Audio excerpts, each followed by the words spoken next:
আসন্ন এডিসি নির্বাচনকে কেন্দ্র করে উত্তপ্ত হয়ে উঠল শান্তিরবাজার বিজেপি ও মথা দলের প্রার্থীদের মনোনয়ন জমা দেওয়াকে ঘিরে এলাকায় সংঘর্ষের ঘটনা ঘটেছে। জানা গেছে, বিজেপির একটি মিছিল চলাকালীন হঠাৎ করে একটি তিপ্রামাথার গাড়ি মিছিলে ঢুকে পড়ে এবং একটি বাইকের সঙ্গে সংঘর্ষে জড়িয়ে পড়ে। অভিযোগ, গাড়ির চালক ও মদ্যপ অবস্থায় ছিলেন। এই ঘটনাকে কেন্দ্র করে মুহূর্তের মধ্যে উত্তেজনা ছড়িয়ে পড়ে এবং পরিস্থিতি নিয়ন্ত্রণের বাইরে চলে যায়। সংঘর্ষে উভয় পক্ষের একাধিক কর্মী সমর্থক আহত হন বলে জানা গেছে। আহতদের দ্রুত উদ্ধার করে শান্তিবাজার জেলা হাসপাতালে নিয়ে যাওয়া হয় চিকিৎসার জন্য।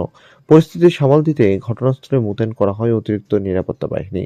প্রশাসনের পক্ষ থেকে জানানো হয়েছে, বর্তমানে পরিস্থিতি নিয়ন্ত্রণে থাকলেও এলাকায় চাপা উত্তেজনা বিরাজ করছে।